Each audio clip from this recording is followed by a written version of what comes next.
Não tenho para onde ir, disse a viúva ao vaqueiro com seus 2 filhos famintos nos braços e a poeira do deserto nos lábios.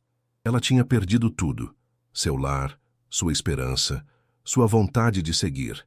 Mas ele, um homem solitário marcado por suas próprias cicatrizes, fez algo que ninguém mais faria.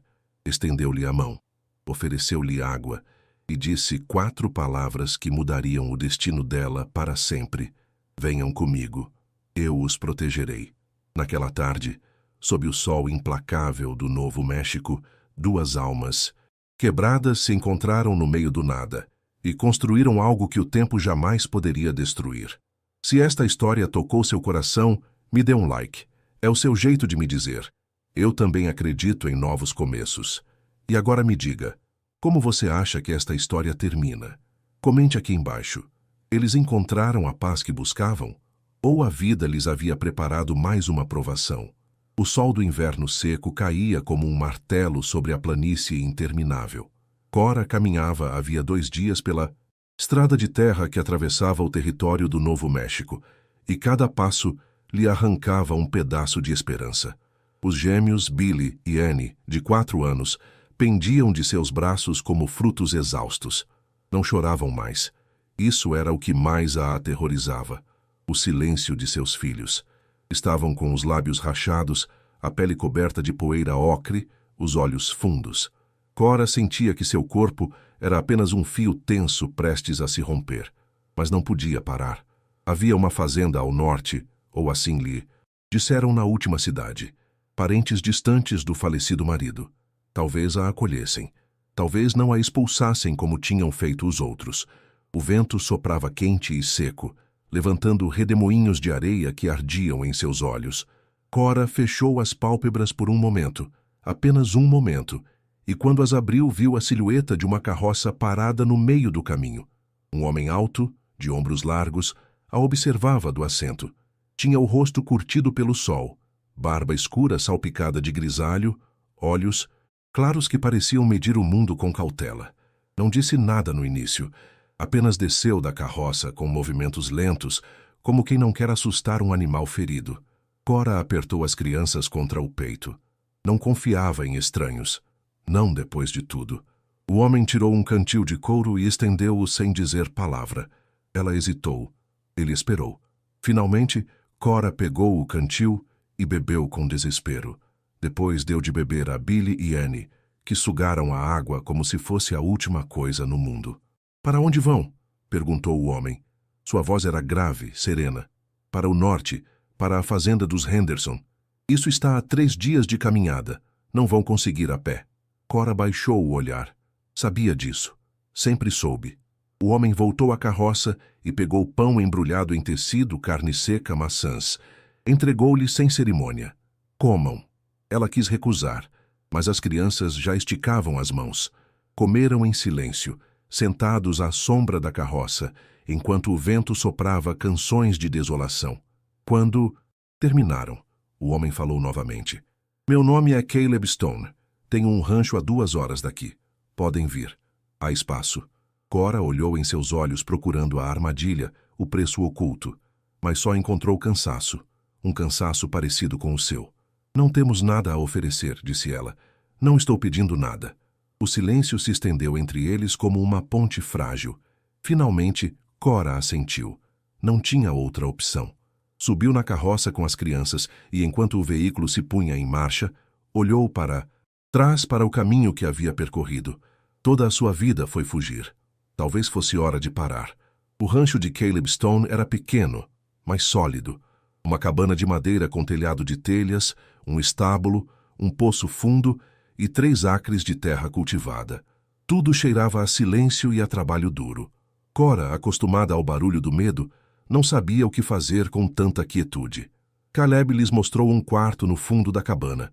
Havia uma cama estreita, cobertores limpos, uma janela que dava para o oeste. Cora sentiu os joelhos tremerem. Fazia mais de 1 ano que não dormia numa cama. "Descansem", disse Caleb. "Amanhã vemos o que precisam."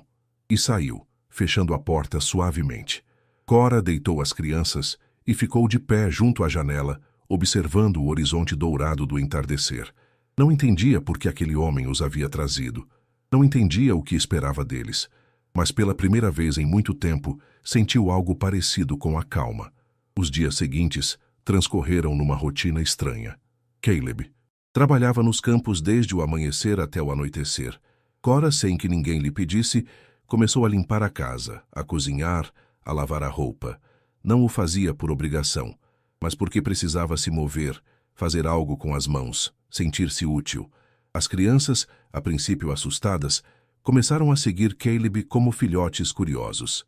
Ele não falava muito, mas lhes ensinava coisas, como alimentar as galinhas, como tirar água do poço, como falar suavemente com os cavalos. Billy e Annie o chamavam de Senhor Stone, com vozinhas tímidas, e ele assentia com seriedade, como se aqueles dois pequenos fossem os aprendizes mais importantes do mundo. Uma tarde, Cora encontrou Caleb sentado na varanda, esculpindo um pedaço de madeira com uma pequena faca. Ela se aproximou com cautela. "O que é?" perguntou. Caleb levantou o olhar. Ele tinha mãos grandes, calejadas, mas movia-se com delicadeza sobre a madeira. Um cavalo. Para as crianças. Cora sentiu algo quente se expandir em seu peito. Não disse nada, mas sentou-se ao lado dele em silêncio, observando como as lascas caíam no chão como pequenas promessas. 3 semanas após sua chegada, Cora acordou no meio da noite com o coração disparado. Tinha sonhado com ele, com seu falecido marido, com as noites de gritos, as dívidas, as garrafas vazias, as promessas quebradas, com o dia em que o encontrou pendurado no celeiro. Levantou-se tremendo e saiu para a varanda para respirar. A noite estava fria e estrelada. Cora abraçou-se, tentando conter o tremor. "Está bem?" A voz de Caleb a sobressaltou.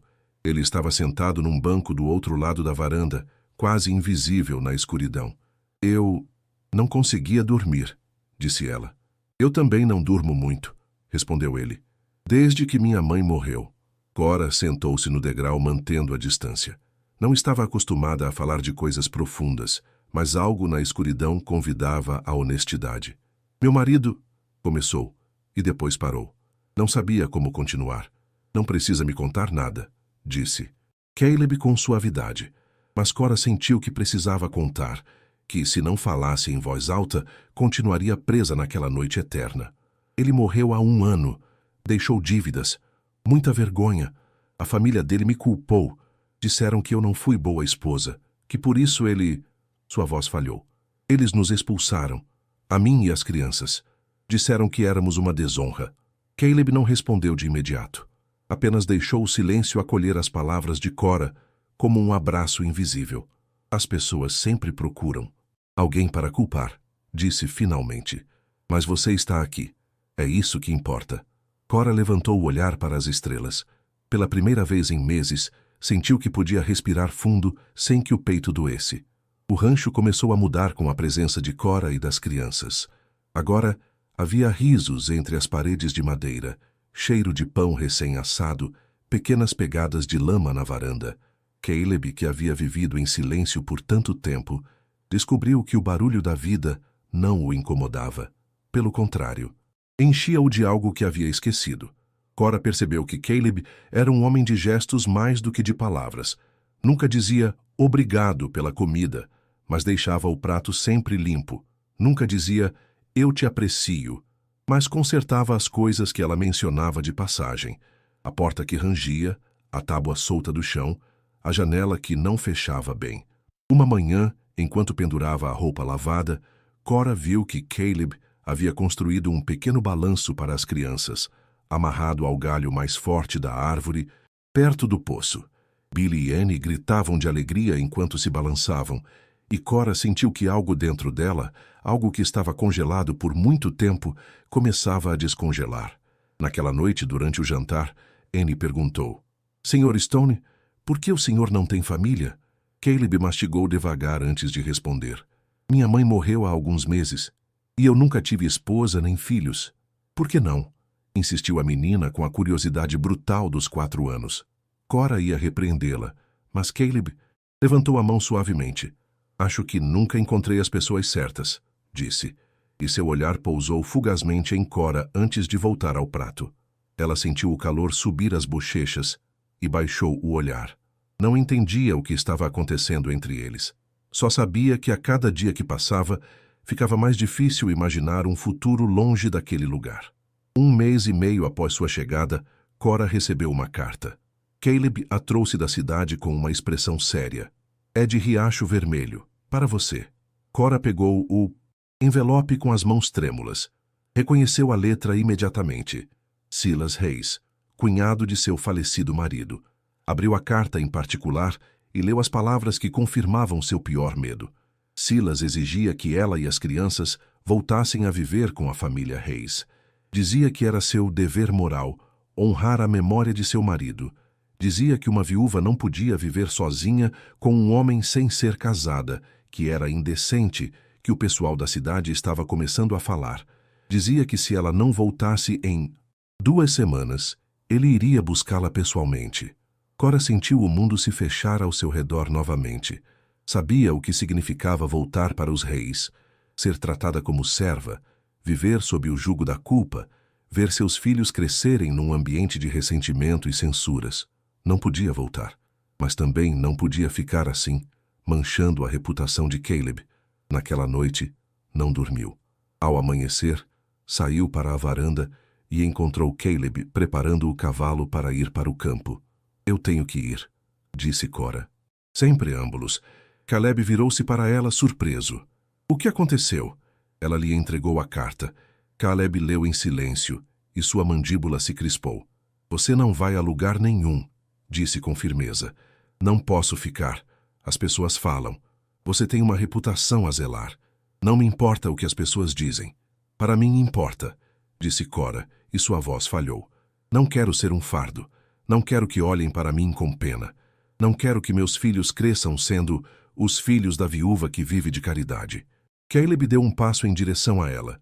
Seus olhos claros a encararam com uma intensidade que a deixou sem fôlego.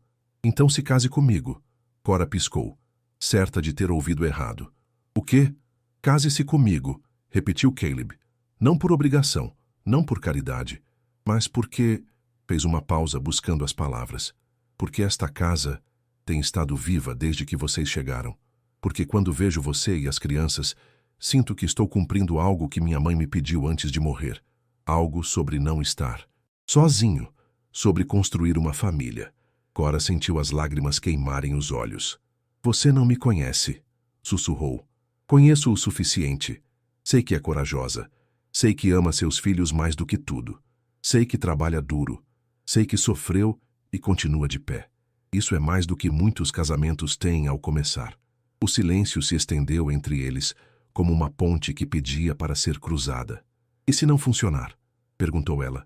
Então tentaremos de novo. E de novo. Até que funcione. Cora fechou os olhos. Podia dizer não. Podia pegar as crianças e fugir novamente. Mas estava cansada de fugir. Estava cansada de ter medo. Abriu os olhos e olhou para Caleb. Viu nele o mesmo que havia visto naquele primeiro dia na estrada. Cansaço, solidão e algo mais. Uma pequena faísca de esperança. Sim, disse. Eu me casarei com você. Caleb e Cora não conversaram muito após o noivado. Não era necessário. Havia uma compreensão silenciosa entre eles. Um acordo tácito de que aquilo não era um casamento de conveniência, mas uma aposta no futuro. Caleb foi à cidade naquela mesma tarde e voltou ao anoitecer com o pastor da pequena igreja de Riacho Vermelho. O homem, um idoso de barba branca chamado Reverendo Jonas, aceitou casá-los na semana seguinte, após as 3 publicações exigidas. Durante aqueles dias de espera, Cora sentiu uma mistura de nervosismo e calma. As crianças, alheias ao significado completo do que estava para acontecer, apenas sabiam que haveria uma festa e bolo. Uma noite, Caleb chamou Cora à varanda. Estava com as mãos nas costas e parecia desconfortável. Não tenho muito dinheiro para um anel de ouro, disse. Mas eu fiz isto. Estendeu a mão e lhe mostrou um pequeno anel esculpido em madeira de cerejeira. Era simples, mas bonito, polido até brilhar com pequenas flores gravadas ao redor. Cora pegou-o com cuidado, como se fosse de cristal. É perfeito, sussurrou. Não sei se vai servir, disse Caleb. Ela o experimentou. Serviu exatamente na medida, como se tivesse sido feito especialmente para ela. E de certa forma tinha sido. Como você soube o meu tamanho? Caleb encolheu os ombros envergonhado. Eu te observo mais do que você pensa. Cora sentiu o coração disparar. Não era uma declaração de amor apaixonado, mas era algo melhor. Era atenção. Era cuidado. Era realmente ver alguém. Ficaram em silêncio, um ao lado do outro, olhando as estrelas. E Cora soube, com uma certeza que a surpreendeu, que estava fazendo a coisa certa. O casamento foi celebrado na igreja de Riacho Vermelho num domingo de manhã. Foi uma cerimônia pequena. O reverendo Jonas, um casal de vizinhos como testemunhas e os gêmeos correndo entre os bancos de madeira. Cora usava um vestido simples que ela mesma havia costurado com tecido que Caleb comprou na cidade. Não era branco, ela não tinha o direito de ser, sendo viúva, mas era de um azul suave que lhe lembrava o céu de inverno. Caleb usava seu único terno, o que havia usado no funeral de sua mãe. Havia se barbeado e cortado o cabelo, e quando Cora o viu esperando-a no altar, pensou que ele era o homem mais digno que havia conhecido. Os votos foram simples. Prometeram cuidar um do outro, respeitar-se, construir juntos. Quando o pastor disse, "Pode beijar a noiva", Caleb hesitou por um momento. Depois inclinou-se e beijou suavemente a testa de Cora, um gesto tão terno que ela teve que conter as lágrimas. Após a cerimônia, voltaram para o rancho.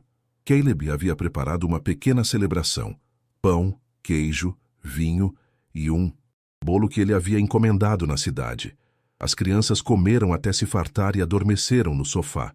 Naquela noite, no quarto que agora compartilhariam, Caleb e Cora sentaram-se na beira da cama, separados por um espaço respeitoso. "Não espero nada que você não esteja pronta para dar", disse Caleb com voz baixa. Cora olhou para ele. Em seu primeiro casamento, nunca teve escolha. Nunca foi consultada. Mas ali estava este homem, dando-lhe poder sobre seu próprio corpo, sobre seu próprio ritmo. "Obrigada", sussurrou ela, e algo em sua voz fez Caleb olhá-la com atenção renovada. Deitaram-se lado a lado, sem se tocar no início, ouvindo o vento noturno bater suavemente nas janelas. Mas depois de um tempo, Cora estendeu a mão e pegou a de Caleb. Ele entrelaçou seus dedos com os dela, e permaneceram assim até que o sono os reclamasse. Pela primeira vez em anos, Cora dormiu sem pesadelos. Os dias seguintes transcorreram numa dança silenciosa de aprendizado mútuo. Cora descobriu que Caleb roncava levemente, que gostava de café bem forte, que tinha uma cicatriz no ombro esquerdo de quando um cavalo o havia jogado contra uma cerca. Caleb descobriu que Cora cantava baixinho enquanto cozinhava, que tinha medo de trovões, que acariciava inconscientemente o anel de madeira quando estava nervosa. As crianças, para sua surpresa, adaptaram-se imediatamente. Uma manhã, Billy chamou Caleb de pai pela primeira vez, e o homem ficou paralisado no meio do estábulo, com o ancinho na mão e os olhos brilhantes. Cora, que havia ouvido da porta, sentiu algo enorme e quente florescer em seu peito. Mas o passado nunca fica enterrado por muito tempo. Era uma terça-feira de fevereiro quando Silas Reis apareceu. Cora estava no jardim, plantando sementes de tomate na terra ainda fria, quando ouviu o som de cascos. Levantou os olhos e sentiu o estômago dar um nó. Silas montava um cavalo preto, alto e elegante. Tinha 35 anos, cabelo loiro penteado para trás, bigode bem cuidado e a expressão de alguém acostumado a sair vitorioso.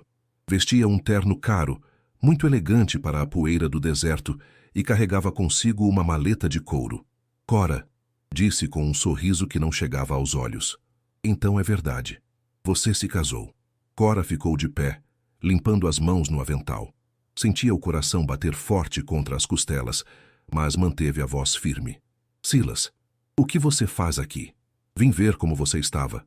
Afinal, você é família." Desmontou com movimentos calculados, como se tivesse todo o tempo do mundo. "Belo lugar, pequeno, mas acolhedor." Cora não respondeu. Sabia que Silas não tinha vindo por cortesia. "Onde está o seu marido?" A palavra soou carregada de sarcasmo. "Nos campos." "Bom, porque tenho algo para discutir com você." A sós. Cora sentiu um arrepio percorrer suas costas. Antes que pudesse responder, Caleb apareceu do estábulo. Havia visto o visitante e voltado imediatamente. Caminhou até eles com passos longos e firmes, colocando-se ao lado de Cora num gesto protetor que não passou despercebido por Silas. Quem é o senhor? Perguntou Caleb sem rodeios.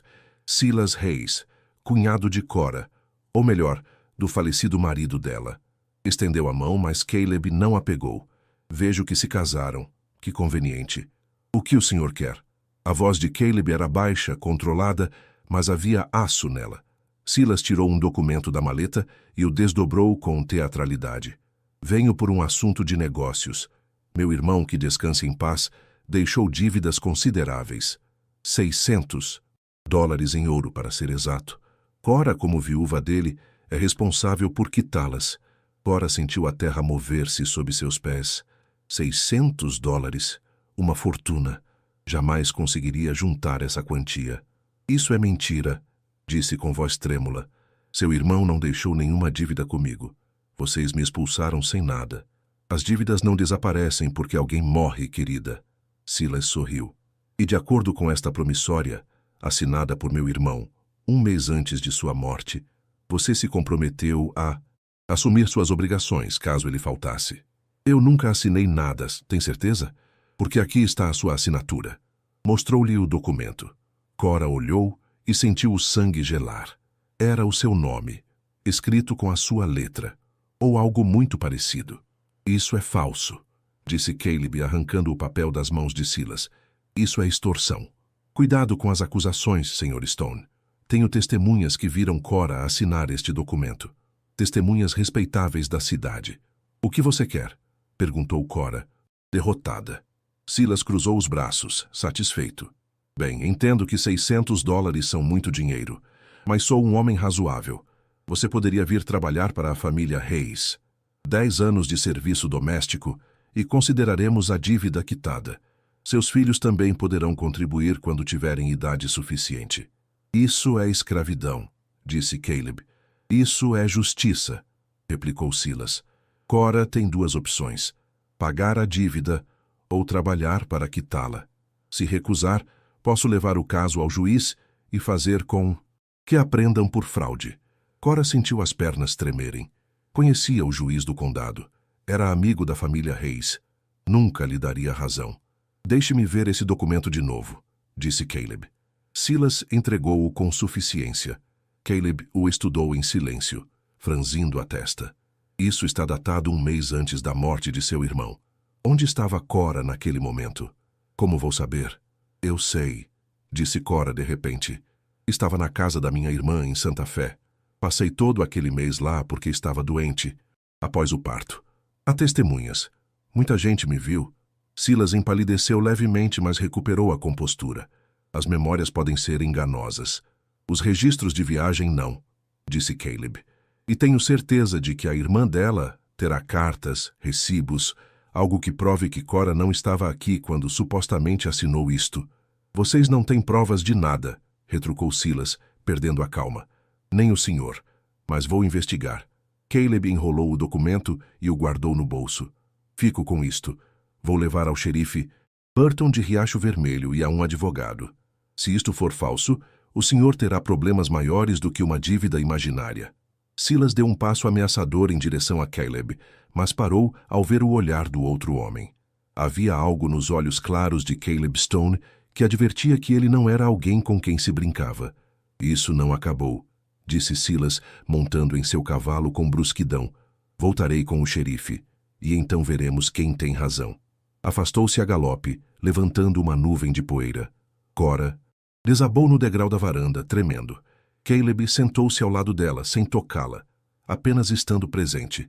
Ele vai voltar, sussurrou ela, e vai causar problemas. Então estaremos prontos. Você não entende. Os reis têm dinheiro, influência. O juiz ouvirá a eles, não a nós. Caleb pegou sua mão e apertou-a com firmeza. Enquanto você estiver sob meu teto, ninguém vai te tocar. Eu prometo. Cora quis acreditar nele, mas o medo era uma sombra muito familiar e não se deixava afastar com promessas. Naquela noite, ela não conseguiu dormir. Ficou acordada na cama, olhando para o teto de madeira, ouvindo a respiração tranquila de Caleb ao seu lado. Como sua vida tinha chegado a este ponto? Quando havia perdido o controle sobre seu próprio destino? Pensou em seu primeiro marido, em como ele era no início, charmoso, atencioso, promissor. E depois, pouco a pouco, foi mudando. As dívidas, o álcool, os gritos. A noite em que a empurrou contra a parede, porque o jantar não estava pronto. A manhã em que o encontrou pendurado no teto do celeiro, com os olhos abertos e vazios. Nunca tinha contado isso a ninguém, nem mesmo a sua irmã. A vergonha era muito grande, a culpa insuportável, porque uma parte dela, uma parte horrível e escura, tinha sentido alívio quando ele morreu. E agora Silas queria arrastar tudo de volta. Queria afundá-la novamente naquele poço de vergonha e dor. Sentiu uma lágrima rolar pela sua bochecha, depois outra. Tentou chorar em silêncio, mas seu corpo a traiu com um soluço abafado. Caleb se moveu ao seu lado. Cora, murmurou meio adormecido. O que foi? Nada. Volte a dormir. Mas ele não o fez. Levantou-se e acendeu a lamparina a óleo na mesinha de cabeceira. A luz suave iluminou seu rosto preocupado. Me conte, disse ele simplesmente. E ela, exausta de carregar tanto peso sozinha, contou-lhe tudo. Falou-lhe sobre seu primeiro marido, sobre os espancamentos que ninguém viu, sobre as dívidas ocultas, sobre o dia em que o encontrou morto. Falou-lhe sobre como a família Reis a havia culpado, como a expulsaram sem um centavo, como ela havia caminhado por semanas, procurando refúgio e encontrando apenas portas fechadas. Caleb ouviu sem interromper, sem julgar. Quando ela terminou, exausta e vazia, ele a abraçou. Não disse, sinto muito, nem não foi sua culpa. Apenas a segurou enquanto ela chorava contra seu peito, deixando que as lágrimas lavassem anos de vergonha e medo. Não vou deixar que a levem, disse finalmente. Nem você, nem as crianças. Não enquanto eu tiver fôlego no corpo. E Cora, pela primeira vez em sua vida, permitiu-se acreditar que alguém a defenderia. No dia seguinte, Caleb cavalgou até Riacho Vermelho antes do amanhecer. Cora o viu partir da janela da cozinha, com o documento falso guardado em sua alforja e determinação em cada linha de seu corpo. Ficou de pé junto ao vidro, muito depois que ele desapareceu no horizonte, sentindo um nó de ansiedade no estômago. As crianças acordaram e ela lhes preparou o café da manhã, mas mal provou sua própria comida. Cada ruído a sobressaltava. Cada rangido da madeira a fazia pensar que Silas havia retornado. Passou o dia limpando a casa obsessivamente, esfregando pisos que já estavam limpos, lavando roupas que já havia lavado. Era sua maneira de manter as mãos ocupadas enquanto a mente girava em círculos de preocupação. E se Silas convencesse o xerife? E se o juiz estivesse do lado dele? E se lhe tirassem as crianças? Billy e Annie, alheios à tempestade que se anunciava sobre eles, brincavam na varanda com os cavalinhos de madeira que Caleb havia esculpido. Seus risos eram cristalinos, inocentes. Cora os observou e sentiu uma onda de amor tão intensa que quase a derrubou. Não podia perdê-los. Não podia ficar sozinha novamente. Caleb voltou ao anoitecer coberto de poeira da estrada. Trouxe consigo o xerife Burton, um homem mais velho de barba grisalha e olhos cansados, e o juiz Caldwell, um cavalheiro magro de óculos e expressão séria. Cora saiu para recebê-los com o coração na garganta. Senhora Stone, saudou-a o juiz com uma inclinação de cabeça. Lamento as circunstâncias de nossa visita. Entraram na casa e sentaram-se ao redor da mesa da cozinha. O juiz estendeu o documento falso e o examinou sob a luz da lamparina. Senhora Stone, a senhora reconhece esta assinatura? Cora olhou de perto. Parece minha letra, mas eu não escrevi isto. Eu não estava aqui quando supostamente foi assinado. Estava em Santa Fé com minha irmã. A senhora tem provas disso? Minha irmã pode testemunhar. Estive com ela durante todo janeiro do ano passado. Também o médico que me atendeu, o boticário que me vendeu remédios. O juiz assentiu, fazendo anotações. Enviarei um telegrama a Santa Fé amanhã mesmo. Enquanto isso, examinei este documento com cuidado. Há várias irregularidades. A data não coincide com o selo do notário. A tinta parece mais recente do que a do papel. E a assinatura, embora semelhante, tem diferenças sutis em relação a outros documentos assinados pela senhora que o Sr. Stone teve a previsão de trazer. Cora piscou, surpresa. Caleb havia trazido outros documentos seus quando ele os tinha pego. Além disso, continuou o juiz, investiguei um pouco sobre o Sr. Silas Hayes. Não é a primeira vez que ele apresenta documentos questionáveis para reivindicar dinheiro ou propriedades. Há 3 anos ele tentou algo semelhante com uma viúva em Santa Fé. O caso foi arquivado por falta de provas. O xerife pigarreou. Se isto for falso, Sr. Stone, o Sr. Hayes enfrentará acusações de falsificação e extorsão. São crimes graves. Cora sentiu que começava a respirar de novo. Então, não vão me prender. Não, senhora. De fato, acredito que a senhora é a vítima aqui. O juiz levantou-se. Aconselho que se mantenha alerta.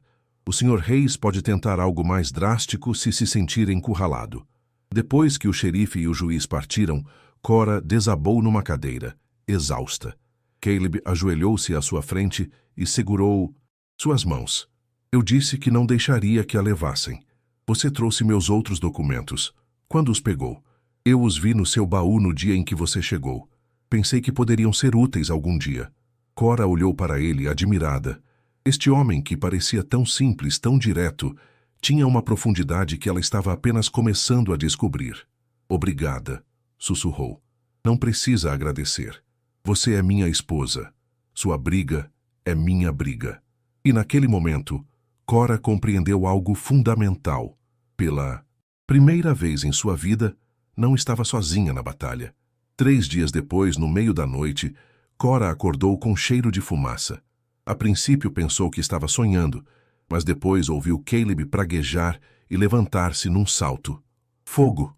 Cora pulou da cama e correu para a janela. O estábulo estava em chamas, as labaredas lambendo a noite com línguas laranjas e famintas. Caleb já estava correndo escada abaixo, gritando instruções. Leve as crianças para fora, longe da casa. Cora obedeceu, acordando. Billy e Annie, que choravam assustados. Envolveu-os em cobertores e os tirou para a varanda. Depois correu de volta para ajudar Caleb. O estábulo ardia com ferocidade. Os cavalos relinchavam aterrorizados. Caleb conseguiu abrir as portas e tirar 2 deles, mas o terceiro, um cavalo velho chamado Trovão, estava paralisado pelo medo. Fique com as crianças, gritou Caleb para Cora, mas ela não podia ficar parada. Pegou um balde e correu para o poço, enchendo-o de água. Outros baldes, um após o outro, num esforço desesperado para conter as chamas. Foi então que ela viu Silas. Ele estava na beira da propriedade, montado em seu cavalo preto, observando o incêndio com um sorriso nos lábios. A luz das chamas iluminava seu rosto com um brilho diabólico. Cora sentiu uma fúria que nunca havia experimentado. Soltou o balde e correu em direção a ele. Foi você. Seja amaldiçoado, foi você. Silas riu. Você não pode provar. Eu vou te matar. Ele esporeou o cavalo, afastando-se na escuridão. Mas não tinha ido longe quando uma figura apareceu do outro lado. O xerife Burton, acompanhado de 2 ajudantes. Pare aí, Hayes. Silas tentou fugir, mas os ajudantes o cercaram. O xerife desmontou e se aproximou do estábulo, onde encontrou uma lata de querosene meio vazia escondida entre os arbustos. Silas Hayes, o senhor está preso por incêndio criminoso e tentativa de assassinato. Silas gritou, debateu-se, mas foi algemado e levado para Riacho Vermelho. Caleb conseguiu tirar Trovão pouco antes de o telhado do estábulo desabar. O edifício ardeu até virar cinzas, mas a casa estava segura. Os cavalos estavam seguros. Todos estavam vivos. Cora caiu de joelhos no chão, tremendo. Caleb aproximou-se, coberto de fuligem e suor, e a abraçou. Já passou, murmurou. Já passou. Mas Cora sabia que não tinha passado, que nunca passava totalmente, que o medo era como a fumaça. Ficava na pele, na roupa, nos pulmões, muito depois que o fogo se apagasse. O xerife se aproximou deles. Hayes confessou. Tudo. Ele estava seguindo vocês, esperando uma oportunidade. Esta noite ele decidiu agir. Ele vai para a prisão por muito tempo. Cora assentiu. Muda. Deveria sentir alívio, até vitória. Mas só sentia exaustão. As crianças correram até eles, chorando. Caleb as levantou, uma em cada braço, e as levou de volta para casa. Cora as seguiu, sentindo que cada passo pesava como se estivesse com pedras nos sapatos. Passaram o resto da noite acordados, sentados na sala, observando o brilho agonizante das brasas do estábulo.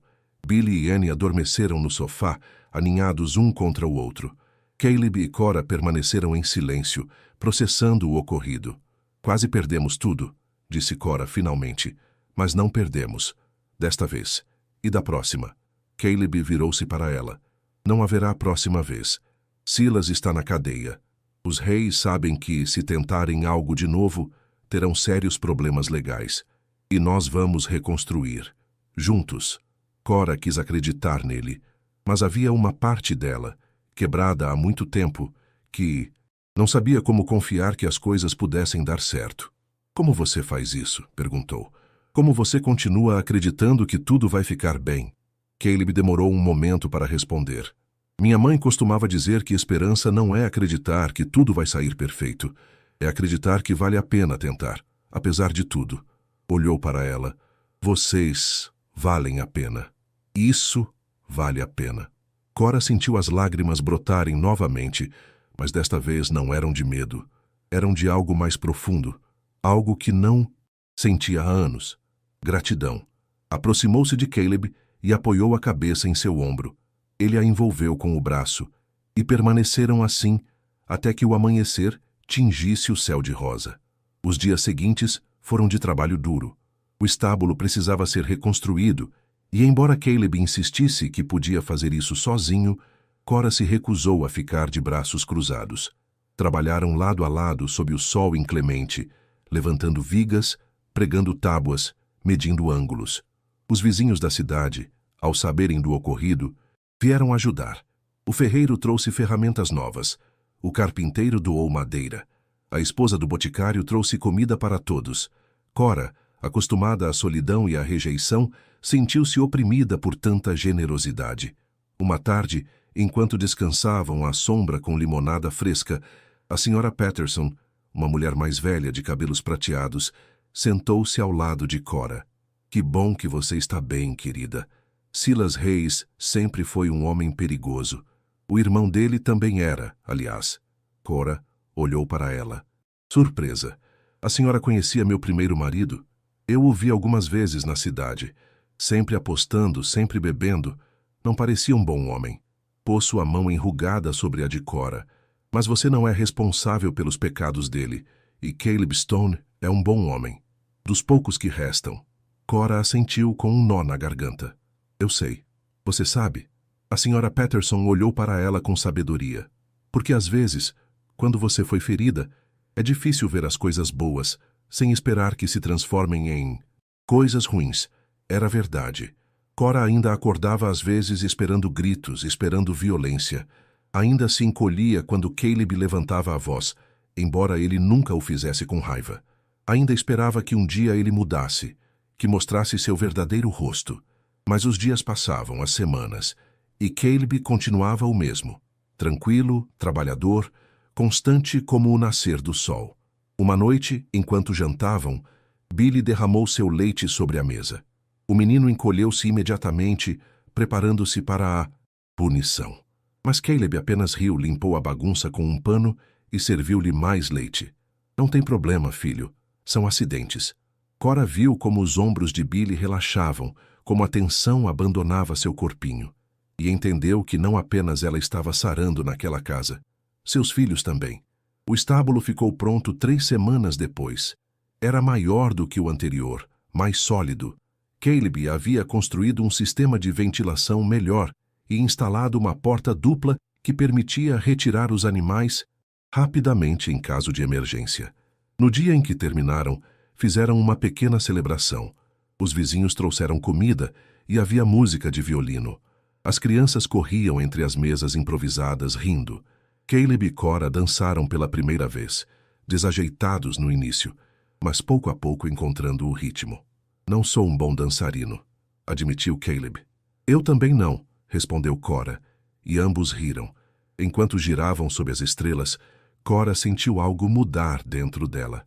Era sutil, como o primeiro broto verde depois do inverno. Era a sensação de estar em casa. Naquela noite, quando as crianças estavam dormindo e a casa estava em silêncio, Caleb e Cora sentaram-se na varanda como era seu costume. Mas desta vez, Cora não manteve a distância. Aproximou-se dele e apoiou a cabeça em seu ombro. Obrigada, disse. Por tudo. Não precisa agradecer. Sim, preciso. Você me salvou. A mim e aos meus filhos. Nos deu um lar quando ninguém mais o faria. Caleb pegou sua mão. Cora, você também me salvou. Esta casa estava morta antes de você chegar. Agora está viva. Você a encheu de vida. Olharam-se na penumbra e Cora viu nos olhos de Caleb algo que estava lá há tempo, esperando ser reconhecido. Amor. Não o amor violento e possessivo de seu primeiro casamento, mas algo mais suave, mais profundo. Um amor construído sobre respeito, sobre cuidado mútuo, sobre pequenos gestos cotidianos. Ela se inclinou e o beijou. Foi um beijo tímido no início, cheio de dúvidas e perguntas. Mas Caleb respondeu com ternura, com paciência, deixando que ela marcasse o ritmo. Quando se separaram, Cora sentia o coração bater forte. Você tem certeza? Perguntou Caleb. Não quero apressá-la. Tenho certeza. Naquela noite, pela primeira vez, foram marido e mulher em todos os sentidos. E quando Cora acordou na manhã seguinte, com a luz do sol entrando pela janela e Caleb dormindo ao seu lado, soube que havia encontrado algo que pensava ter perdido para sempre. Paz. 2 meses depois, chegou uma carta de Santa Fé. Era da irmã de Cora, Elisa. Ela havia sabido pelo juiz Caldwell sobre o incidente com Silas e escrevia preocupada, perguntando se Cora estava bem, se precisava de algo, se queria visitá-la. Cora leu a carta 3 vezes, sentada na cozinha enquanto o pão assava. Elisa era 5 anos mais velha que ela e haviam sido próximas na infância. Mas depois do casamento de Cora, a distância havia se tornado emocional, além de física. Elisa havia tentado alertá-la sobre seu primeiro marido, e Cora, orgulhosa e apaixonada, não a havia escutado. Após a morte dele, Cora havia passado 1 mês na casa de Elisa se recuperando, mas a vergonha havia sido tão grande que mal tinham falado sobre o ocorrido. Depois Cora havia partido com as crianças e não havia voltado a escrever. Agora Elisa lhe estendia a mão novamente. Mas notícias? Perguntou Caleb, entrando com um cesto de lenha. Não. Minha irmã quer que eu a visite. Você deveria ir. Cora olhou para ele surpresa. Você não se importa? Por que eu me importaria? É sua irmã. Tenho certeza de que ela sente sua falta. Cora hesitou. A ideia de se afastar do rancho, mesmo por alguns dias, a enchia de ansiedade. E se algo acontecesse enquanto ela não estivesse? E se... Caleb pareceu ler seus pensamentos. Ficaremos bem. Você e as crianças podem ir. Eu cuido de tudo aqui. A ideia de que as crianças conhecessem a tia, de que Elisa visse no que seus sobrinhos haviam se transformado, era atraente. E havia coisas que ela precisava dizer a irmã, coisas que havia deixado de dizer por tempo demais. Você viria conosco? Perguntou Cora. Caleb sorriu. Se você me quiser lá, eu vou. E foi assim que, 1 semana depois, a família Stone empreendeu a viagem para Santa Fé. Foi a primeira viagem que fizeram juntos, e as crianças estavam empolgadas, cheias de perguntas sobre tudo o que viam pelo caminho. A casa de Elisa era acolhedora, pintada de branco com janelas azuis. Ela saiu correndo assim que viu a carroça, com os braços abertos e lágrimas nos olhos. Cora! Abraçaram-se longamente, e Cora sentiu algo dentro dela que havia se mantido apertado por anos começar a afrouxar. Elisa foi calorosa e acolhedora com todos. Alimentou as crianças até que estivessem satisfeitas. Preparou um quarto para Caleb e Cora. E naquela noite, depois que todos adormeceram, as 2 irmãs sentaram-se na cozinha com chá quente e conversaram como não faziam há anos. Você parece diferente, disse Elisa. Mais leve. Eu me sinto diferente. Caleb parece um bom homem. Ele é, respondeu Cora. e sentiu calor nas bochechas ao dizer isso. Elisa pegou sua mão. Sinto muito não ter estado mais presente quando você estava com ele. Eu deveria ter insistido mais. Eu deveria ter te tirado de lá. Não é sua culpa. Eu não queria ouvir. Mesmo assim, me arrependo. Elisa tinha os olhos brilhantes. Quando você veio depois da morte dele, estava tão quebrada. Eu queria ajudar, mas não sabia como. E depois, você partiu, antes que pudéssemos conversar de... Verdade. Cora assentiu. Era hora de ser honesta. Eu tinha vergonha. Todos me avisaram e eu não dei ouvidos. E depois, quando tudo deu errado, senti que não tinha o direito de pedir ajuda. Você sempre tem o direito de pedir ajuda. Você é minha irmã. Abraçaram-se novamente e Cora chorou. Chorou por todo o tempo perdido, por toda a dor que havia carregado sozinha, por todos os momentos em que havia acreditado que merecia o sofrimento. Caleb me salvou, disse finalmente, mas ele também está me ensinando algo que eu nunca soube, que eu posso me salvar. Elisa sorriu. Esse é o melhor tipo de amor. O que te torna mais forte, não mais fraca. Passaram 3 dias em Santa Fé, dias cheios de risadas e lembranças, de refeições em família e passeios pelo mercado. As crianças adoraram a tia Elisa e ela as mimou sem vergonha. Caleb e o marido de Elisa, um comerciante chamado Miguel, se deram bem, conversando sobre terras, comércio e política. No último dia, antes de partirem, Elisa deu um presente a Cora, um chale de lã macia, feito à mão em tons de azul e verde. Para você se lembrar de que sempre tem um lar aqui também, disse. Cora envolveu-se no chale, sentindo seu calor, e prometeu que não deixariam passar tanto tempo antes da próxima visita. Na viagem de volta, Cora percebeu algo importante. Pela primeira vez em sua vida, tinha uma rede de apoio. Não estava sozinha. Tinha Caleb, as crianças, Elisa, os vizinhos de Riacho Vermelho. Tinha uma família que ela havia escolhido e que a havia escolhido. O verão chegou com seu calor sufocante e suas tempestades esporádicas. Os campos floresceram, o gado se multiplicou e a vida no rancho encontrou um ritmo tranquilo e produtivo. Cora havia se adaptado completamente à sua nova vida e já não olhava por cima do ombro esperando que o passado a alcançasse. Uma tarde de julho, enquanto preparava conservas de pêssego na cozinha, sentiu uma náusea repentina. Agarrou-se à beira da mesa, respirando profundamente. Billy, que estava sentado no chão brincando com seus soldadinhos de madeira, levantou o olhar preocupado. Você está bem, mamãe? Sim, querido, só um pouco tonta. Mas não era só a tontura. Era a sensibilidade a certos cheiros, o cansaço incomum, a falta do seu ciclo menstrual. Cora conhecia os sinais. Estava grávida. A notícia a encheu de uma mistura de alegria e terror. Ela teve uma gravidez difícil com os gêmeos, e a ideia de passar por isso de novo a assustava. Mas, ao mesmo tempo, a ideia de ter um filho de Caleb, um filho concebido no amor em vez de obrigação, enchia seu coração. Naquela noite, depois de deitar as crianças, ela contou a Caleb. Ele ficou imóvel por um momento, processando a informação. Depois, um enorme sorriso se espalhou por seu rosto, transformando-o completamente. Um bebê? Vamos ter um bebê? Cora assentiu, sem conseguir evitar sorrir também com o entusiasmo dele. Caleb a pegou nos braços e a fez girar, rindo como ela nunca o tinha visto rir. Depois a colocou no chão com cuidado, subitamente preocupado. Eu devia ter feito isso? Você está bem? Eu te machuquei? Estou bem, tranquilizou Cora. Ainda não sou de cristal.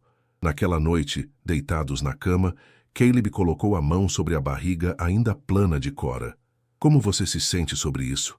Perguntou. Assustada, feliz, aterrorizada, animada, tudo ao mesmo tempo. Eu também, admitiu ele. Nunca pensei que seria pai. E agora vou ter 3 filhos. 4, corrigiu Cora. Certo, 4. Sua voz encheu-se de espanto. Uma família completa. Os meses seguintes foram de preparação. Caleb construiu um berço de madeira de cerejeira, esculpindo pequenos cavalos nas laterais. As vizinhas da cidade organizaram uma reunião para costurar roupas de bebê. Elisa enviou uma cesta cheia de cobertores e fraldas. Os gêmeos estavam animados com a ideia de ter um irmãozinho ou irmãzinha. Annie havia decidido que seria uma menina e já havia escolhido o nome, Rose. Billy insistia que seria um menino e queria chamá-lo de Trovão, como o cavalo. A gravidez foi mais fácil do que Cora temia. Caleb garantia que ela não fizesse trabalhos pesados, e as crianças, com sua intuição infantil, tornaram-se mais protetoras dela.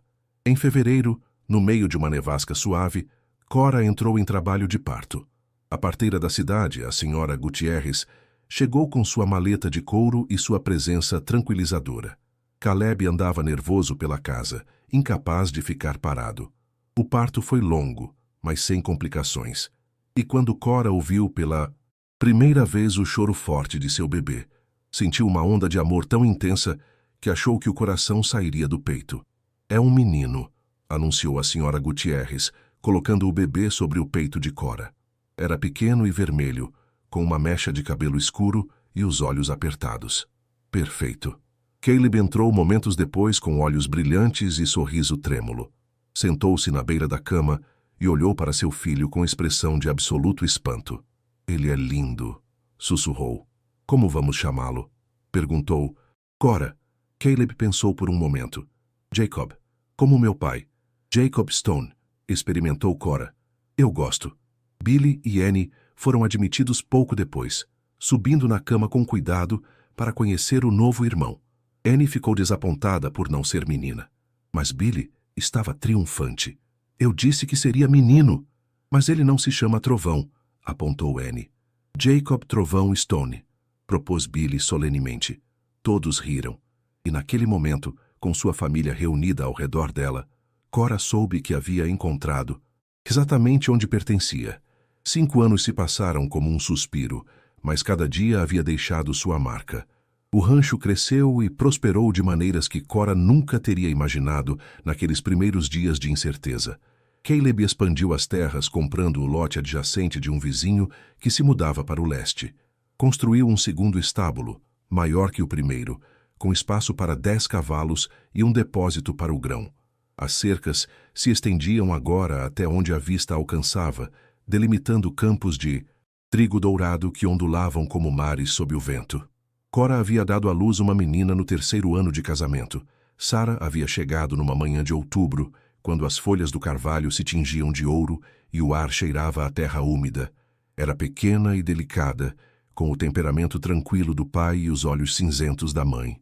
Diferentemente de Jacob, que havia sido um bebê inquieto e barulhento, Sarah observava o mundo com uma serenidade que parecia antiga, como se entendesse segredos que os outros ainda não compreendiam.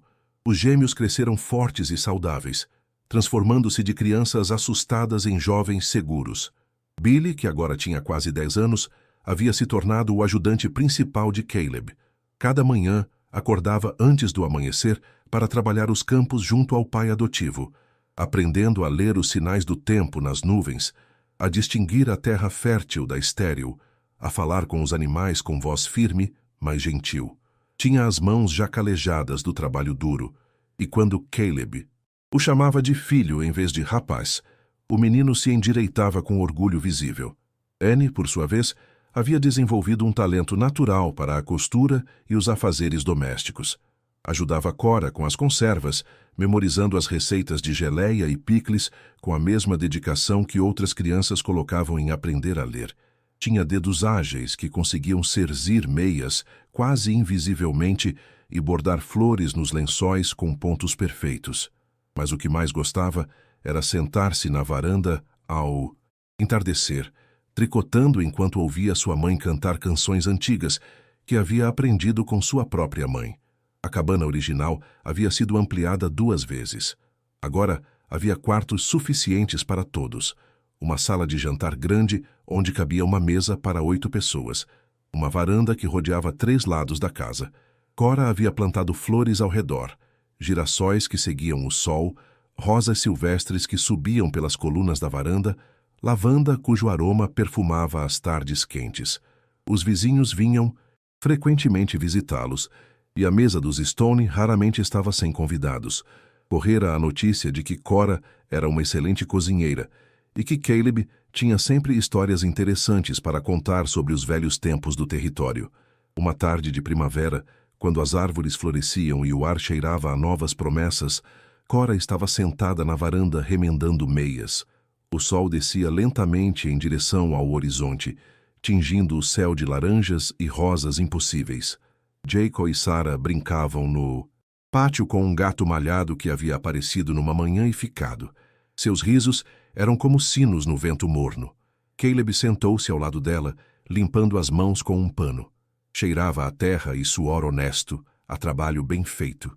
Tinha alguns fios de cabelo branco a mais nas têmporas agora, e linhas profundas ao redor dos olhos, de tanto semicerrar sob o sol. Mas continuava sendo o mesmo homem que a havia encontrado na estrada, sólido, confiável, presente. Eu estava pensando em algo, disse, e havia uma qualidade particular em sua voz que fez Cora levantar o olhar do remendo. No quê? Perguntou deixando a meia em seu colo. No Billy e na Annie. Eles já têm quase 10 anos. Logo começarão a fazer perguntas sobre heranças, sobre o lugar deles na família, sobre o que lhes cabe. Cora sentiu o peito apertar. Era um assunto que ela também havia evitado pensar, como se não pensar nisso pudesse mantê-lo afastado para sempre. O que você sugere? Caleb virou-se para ela, e em seus olhos claros havia uma determinação que ela conhecia bem. Quero adotá-los formalmente, dar-lhes meu sobrenome legalmente, não apenas de boca, para que quando eu morrer, herdem o mesmo que Jacob e Sarah, para que saibam sem nenhuma dúvida que não há diferença entre eles, que todos são igualmente meus filhos. Cora sentiu os olhos se encherem de lágrimas. Depois de tantos anos, Caleb ainda encontrava maneiras de surpreendê-la com sua bondade, com sua capacidade de ver o que era certo e fazê-lo sem hesitação. Você tem certeza? Perguntou, embora soubesse a resposta.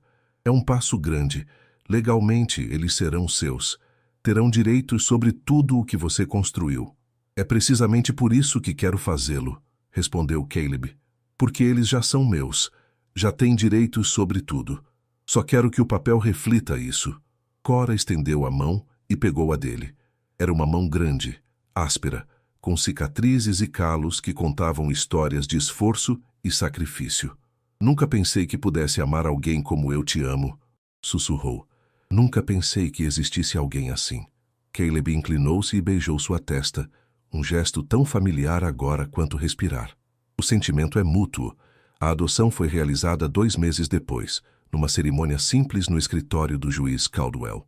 O homem havia envelhecido consideravelmente, seu cabelo agora completamente branco, mas seus olhos continuavam aguçados por trás dos óculos. Ele sorriu ao ver a família Stone entrar. Caleb, com seu terno de domingo, Cora com seu melhor vestido. Azul, os 4 filhos penteados e lavados até brilhar. Billy e Annie vestidos com roupas novas que Cora havia costurado especialmente para a ocasião, ficaram em frente à escrivaninha do juiz com expressões sérias. Haviam praticado isso em casa, mas agora que o momento havia chegado, ambos pareciam pequenos e vulneráveis. Vocês entendem o que isso significa? Perguntou o juiz Caldwell, com voz amável, dirigindo-se aos gêmeos. Significa que Caleb Stone será legalmente o pai de vocês. O sobrenome de vocês mudará de Moore para Stone. Terão os mesmos direitos que qualquer filho nascido dele. Billy olhou para Caleb, depois assentiu com firmeza. Sim, senhor. Entendemos. E é isso que vocês querem? Ninguém está obrigando vocês.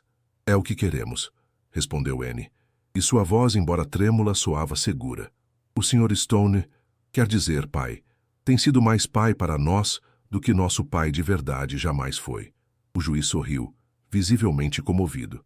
Então vamos prosseguir. Assinaram os documentos. Um por um. Primeiro Caleb com sua assinatura grande e angular. Depois Cora com letra mais delicada.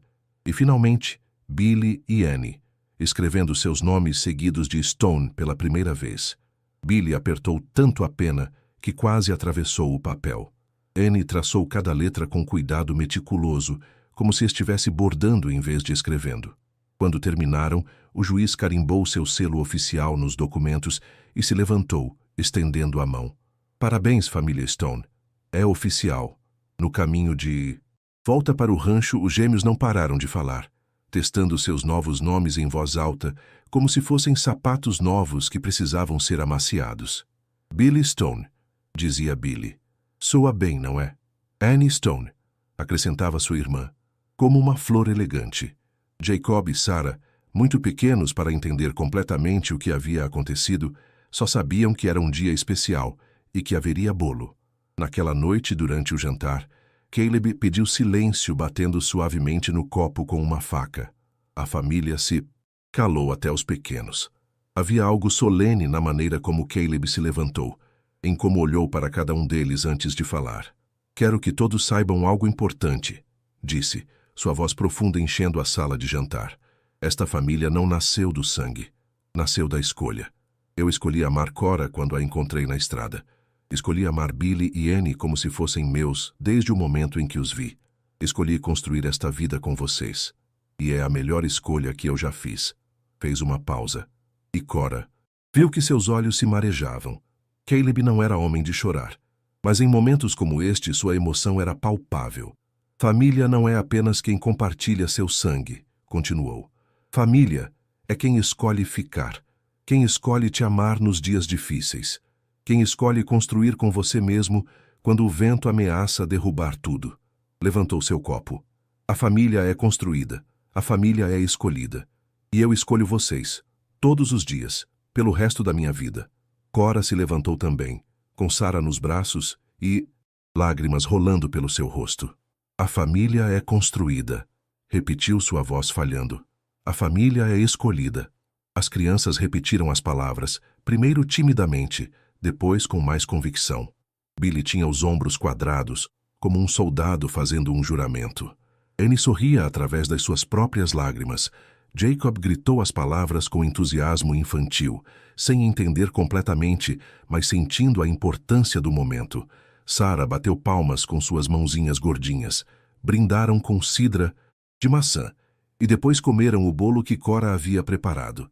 Camadas de baunilha com creme de manteiga, decorado com morangos silvestres. Era doce e perfeito, e todos comeram até não aguentar mais. Depois do jantar, quando as crianças estavam brincando lá fora, aproveitando as últimas luzes do crepúsculo, Caleb e Cora ficaram na cozinha limpando juntos. Trabalhavam em silêncio harmonioso, cada um sabendo instintivamente o que fazer sem necessidade de palavras. Ele lavava os pratos, ela os secava. Ele varria o chão. Ela guardava as sobras em recipientes para amanhã. Obrigada, disse Cora de repente, por dar-lhe seu nome, por torná-los seus, oficialmente. Eles já eram meus, respondeu Caleb. Apenas fiz com que o mundo soubesse.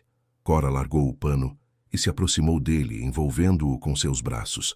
Caleb a abraçou de volta e permaneceram assim por um longo tempo, ouvindo os risos das crianças que entravam pela janela aberta, misturando-se com o canto dos grilos e o sussurro do vento no carvalho. Os anos seguiram seu curso, cada um trazendo suas próprias alegrias e desafios. Billy cresceu alto e forte, com os ombros largos de seu pai adotivo e uma risada contagiante que enchia o rancho. Aos 19 anos, apaixonou-se por Emma Winters, a nova professora da cidade.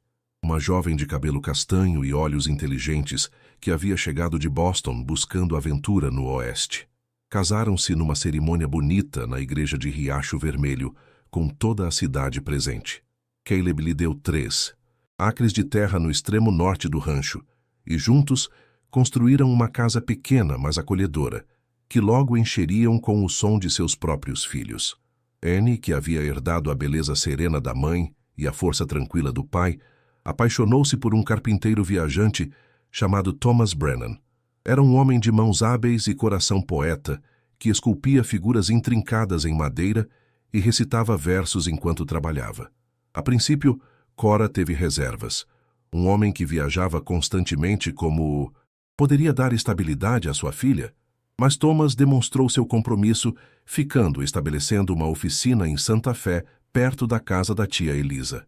Annie mudou-se para lá após o casamento, e embora Cora sentisse terrivelmente sua falta, consolava-se sabendo que sua filha estava perto da família e que era feliz. Jacob cresceu para ser um jovem sério e estudioso, com o mesmo temperamento contemplativo que tinha quando bebê. Gostava mais de livros do que de cavalos e passava horas lendo tudo o que caía em suas mãos. Caleb, longe de o desencorajar, o apoiava completamente, comprando-lhe livros sempre que podia e incentivando-o a seguir sua educação. Aos 20 anos, Jacob foi estudar direito na universidade, tornando-se o primeiro membro da família a receber educação formal superior. Voltou 3 anos depois com o diploma e uma esposa culta chamada Margaret, e estabeleceu um escritório de advocacia em Riacho Vermelho que logo ficou conhecido por defender os desfavorecidos. Sarah, a mais nova, acabou sendo uma mistura perfeita de seus pais. Tinha a determinação pragmática de Caleb e a sensibilidade artística de Cora.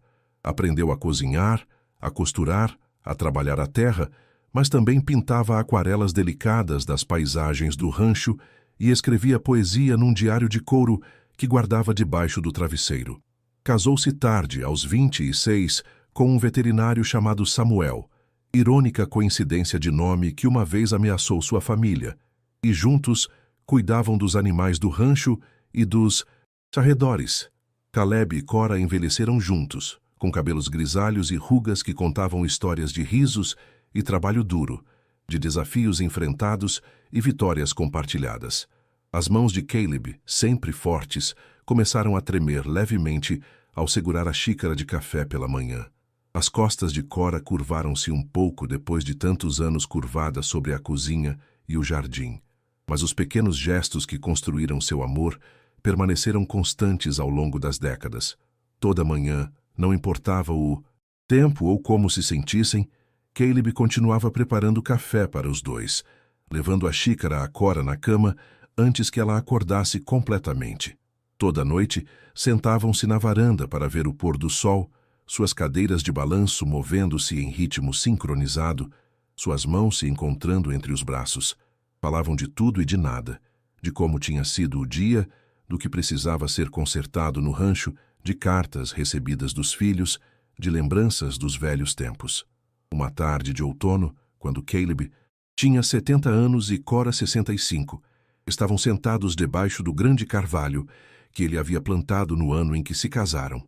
Agora era enorme, seus galhos estendidos oferecendo sombra generosa, suas folhas sussurrando segredos antigos ao vento. Os netos, já eram 12, brincavam no pátio, alguns no balanço que Caleb havia reconstruído várias vezes, outros perseguindo galinhas, outros simplesmente rolando pela grama. "Você se lembra do dia em que nos conhecemos?" perguntou Caleb, sua voz um pouco mais fraca do que antes, mas ainda calorosa. "Cada detalhe", respondeu Cora, apoiando a cabeça em seu ombro. "Eu estava certa de que ia morrer naquela estrada. As crianças não choravam mais. Isso me aterrorizava mais do que tudo. E então você apareceu como um milagre que eu não ousava pedir. Foi o dia mais importante da minha vida", disse Caleb. "O dia em que encontrei meu propósito. Minha mãe me fez prometer que eu não morreria sozinho, que construiria uma família. Naquele dia, quando vi vocês 3 na estrada, eu soube que havia encontrado a forma de cumprir essa promessa. Você construiu mais do que uma família", disse Cora, olhando para os netos que corriam e riam. "Você construiu um legado. Olhe isso. Olhe tudo o que criamos." Caleb seguiu seu olhar. O rancho se estendia diante deles, próspero e vivo. Havia 4 casas agora na propriedade, cada uma ocupada por um de seus filhos e suas famílias.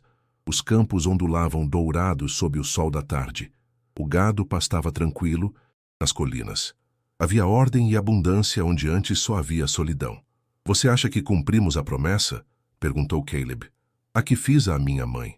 "Você a superou", respondeu Cora com convicção. "Você não apenas construiu uma família, você ensinou a seus filhos o verdadeiro significado do amor. E eles estão ensinando aos seus." Permaneceram em silêncio por um tempo, simplesmente existindo juntos naquele momento perfeito.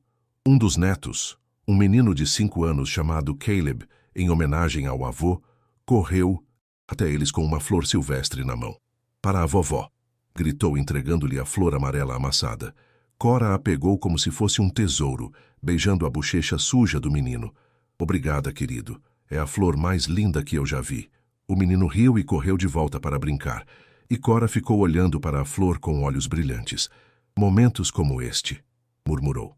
Estes são os momentos pelos quais vale a pena toda a dor que passei antes. Caleb apertou sua mão. A dor nos trouxe até aqui, mas não nos define. O que nos define é o que construímos depois. Cora assentiu, guardando a flor no bolso do avental para prensá-la mais tarde em seu livro de receitas, onde já havia dezenas de flores secas, cada uma marcando um momento especial. Os anos continuaram sua marcha inexorável.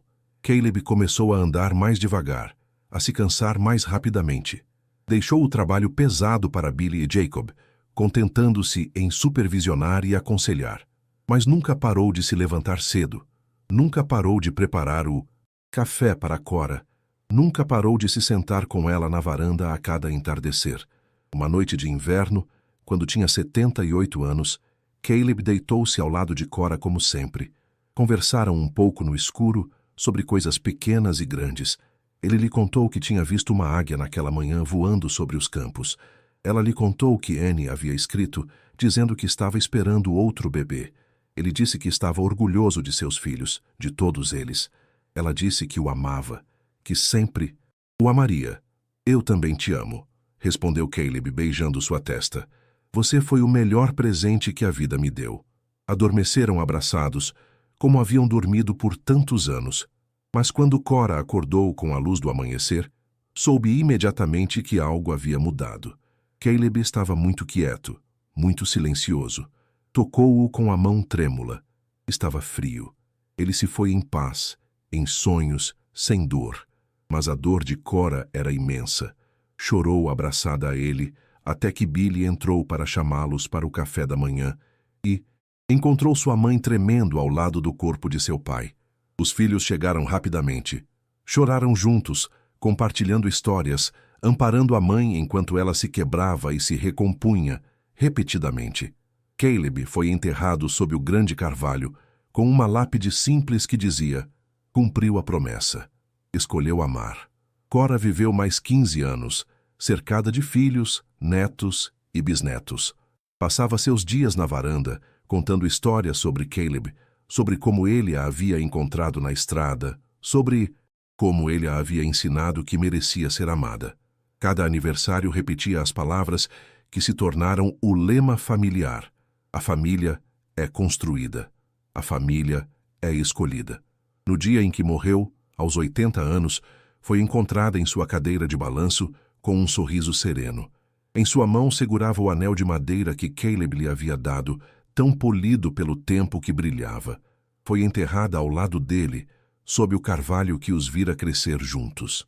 100 anos depois, o Rancho Stone era um museu. Centenas de descendentes se reuniam ali todos os anos, trazendo flores ao carvalho, contando a história de Caleb e Cora a seus próprios filhos. A frase se repetia em cada geração, gravada em madeira sobre a porta da casa original. A família não nasce do sangue, nasce da escolha. O vento soprava entre os galhos do velho carvalho, carregando ecos de risos esquecidos, de promessas cumpridas. E se você escutasse com atenção, poderia quase ouvir suas vozes. Enquanto você estiver sob meu teto, ninguém te fará mal. Obrigada por me ensinar que mereço ser amada. Duas almas que se encontraram na poeira do deserto e construíram algo eterno. Não com sangue, mas com escolha. Não com perfeição, mas com perseverança. Um legado de amor que atravessou gerações, provando que as famílias mais fortes não são as que nascem, mas as que se escolhem a cada dia, com cada pequeno gesto, com cada ato de bondade, com cada promessa cumprida.